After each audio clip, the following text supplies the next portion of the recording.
Humingi ng tulong sa resibo ang isang tiyuhin para maisalba ang pamangkin niyang di umano'y nakararanas ng verbal at emotional abuse mula sa kanyang amain. Bukod dito, nagdudulot din daw ng panganib sa mental health ng binatilyo ang bangayan daw ng kanyang amain at OFW na ina. Sa ganitong pagkakataon, sino ang nararapat na mag-alaga sa kanya? Sa closed-circuit television o CCTV na ito, makikitang tahimik na nakaupo at nanonood ng TV ang isang lalaki kasama ang isang batang lalaki sa loob ng kanilang bahay sa Biñan, Laguna. Pero ilang saglit pa, pumasok sa loob ng kwarto ang lalaki at nang lumabas, bigla na lang inambahan ng sipa ang batang lalaki. Ang isa pang binatilyong itatago namin sa pangalang Andre na naghahanda ng pagkain, tila patay mali siya lang sa nangyayari.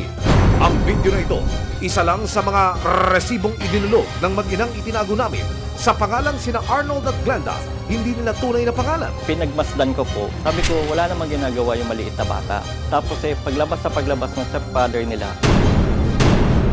akma siyang parang tatadyakan ganyan yung bata na wala namang ginagawa. So doon pa lang po, sabi ko, pati pamangkin ko may trauma na po. Kwento ni Glenda, malapit ang loob niya sa apong si Andre. Pero nang maghiwalay ang kanyang anak na lalaki at ang kinakasamang babae, inilayo na raw ng nanay si Andre sa kanila noong 2015. Siya po ay inalagaan ko mula 3 years old hanggang 7 years old. Noong ng 2015, yung April 7, kinuha yung bata. Hindi kami pwede lumapit kahit saan. Dahil wala pa sa gustong edad ang binatilyo at hindi kasal ang kanyang mga magulang, nasa puder dapat ng kanyang ina na si Aiza, hindi niya tunay na pangalan si Andre. Hirap daw silang mapapayag ang nanay ni Andre tuwing magpapaalam sila na makasama ang binatilyo. Pagka yung halimbawa ihahatid na namin, nagkakasakit. Sabi, masakit ang ulo ko. Sabi ko, bakit? Nalulungkot ka na naman, ihahatid ka namin. Mama, pwede bang wag mo na kaming ihatid? Wag mo na akong ihatid. Hanggang nitong 2022, nagkaroon ng bagong kinakasama si Aiza na itinago namin sa pangalang Mark. Mula noon, nabalot na raw ng takot si Andre dahil sa dalas magalit ng kanyang amain. Itong last na umuwi siya, kumakain ako, sabi niya, Tatay, may recording ako. Akma po siya magpapakamatay habang may hawak po siyang kutsilyo, nakatutok daw sa sarili ng lalaki. Kinakabahan po ako kasi parang hindi lang po siya yung gusto yung saksakan po, parang kami rin. Parang tatakot po ako na nanginginig po ako doon. Nito lamang July 2024, lumipad patungong Turkey si Aiza para magtrabaho bilang waitress. Naiwan si Andre sa bahay kasama ang kanyang amain. Dahil sa matinding pag-aalala, humingi na ng tulong si Andre sa ina at kapatid ng kanyang ama na isa ring OFW para kunin na siya sa Biñan, Laguna.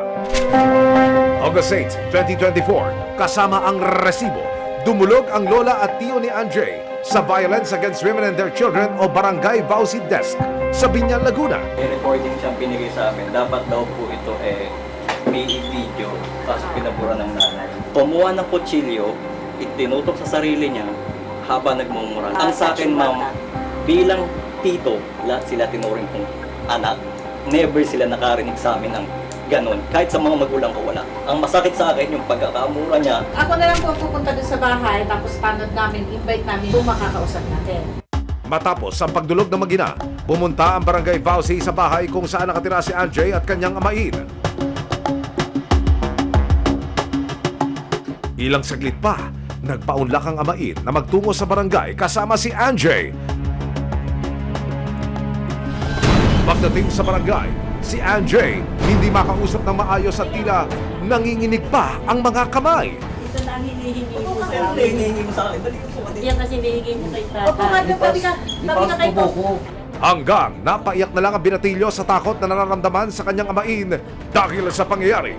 Nagpa siya ang opisyal ng barangay na ihiwalay muna si Andre habang nag-uusap ang kanyang lola at amain nito. Habang nasa kabilang kwarto ang binatilyo, kinausap ni Glenda ang amain tungkol sa pagkuha kay Andre. Ito yung gusto niyo mangyari, ma'am. Bakit hindi? Upo muna kayo, kuya. O, di ko kunin ko. Anak ko yan eh. Ako ko yan. Ano ka ba niya? Tawagan niyo po muna yung mami. Oo.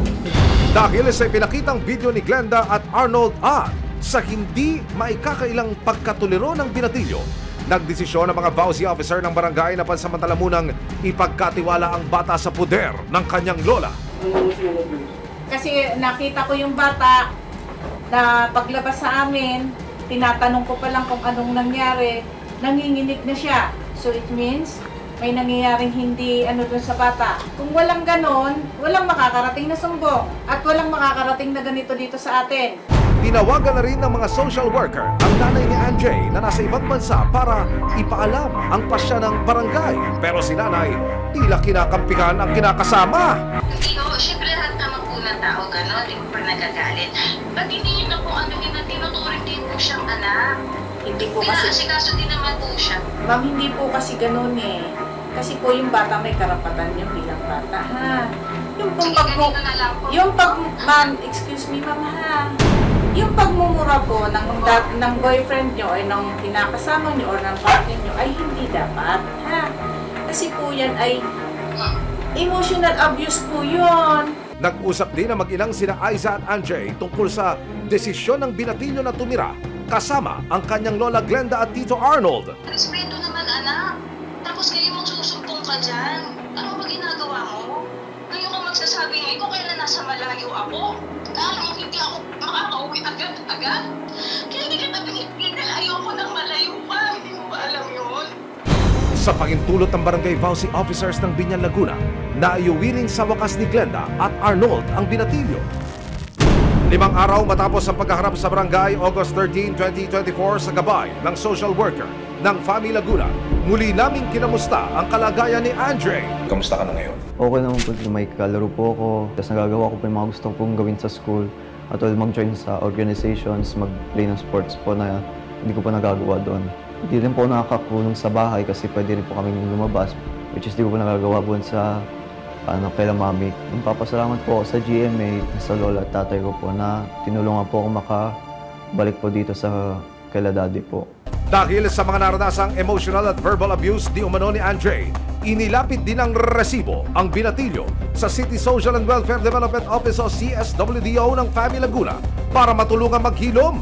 Anong gabay at tulong po ang inyong maibibigay dito sa bata para makuha niya ang buhay na he deserves? Unang-una po namin gagawin ay magkaroon po siya ng psychological test para po malaman namin kung ano po yung naging epekto po ng pag-aabuso nila ng kanyang stepfather. Habang patuloy pa rin ang paghahanap ng clinic ng CSWDO ng FAMI Laguna para sa gagawing psychological evaluation ng binatilyo, sasailalim muna si Anjay sa counseling at home visitation na gagawin ng mga social worker ng FAMI Laguna. Ang aming pong opisina ay mag-home visitation po sa kanya at magkakaroon din po siya ng counseling. August 13, 2024, nakapanayam ng resibo sa telepono ang nanay ni Anjay upang kunin ang kanyang panig. Ano masasabi ninyo na ang bata po, yung inyong anak ay sabihin na nating inalis po mula ho sa inyong poder at nasa kabilang partido po ngayon? Wala naman po akong magagawa kasi nakuha na nga po nila. Ano po ang reaksyon ninyo at na-involve po yung partner nyo ngayon tungkol dito sa di umano pang-aabuso ho na ginagawa niya sa inyong anak? Hindi naman po kasi ganung sinasabing pang-aabuso eh. Kasi po pang-aabuso po talaga yan. Nabubugbog po kasi naaalagaan naman po yan eh. Napagpaplan siya ng uniform, napag-aanahan ng baon. Siguro mainitin na po talaga ulo niya pero wala pa ako nakikita na inaabuso siya. Ngayong nasa pangangalaga na ni Glenda ang kanyang apo, pangako raw niya na mas aalagaan at mapoprotekta kanya ang binatilyo. Anak, alam na alam mo kung kagano ka namin kamahal ni Papa, ng mga pinsan mo. Gagawin natin lahat para ikaw ay mapapunta sa mabuti. Sinisiguro rin daw nila na wala nang maririnig na masasakit na salita ang binatilyo at ibibigay nila ang nararapat na kalinga at atensyon para sa kanilang apo.